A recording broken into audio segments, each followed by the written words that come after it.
Napagdesisyonan ni Jericho na isama si Janine sa isang bakasyon upang makapagpahinga ito.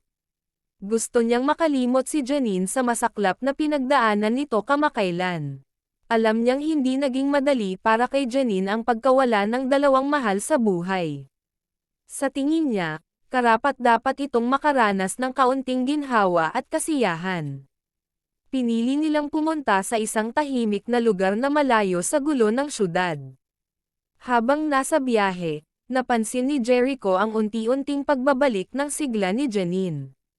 Sa tabing dagat, ramdam nilang pareho ang kapayapaang matagal nang nawala.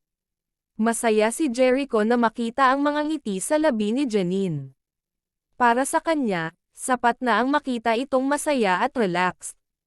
Sa wakas, naramdaman ni Janine na unti-unti na siyang nakakabangon, salamat kay Jericho.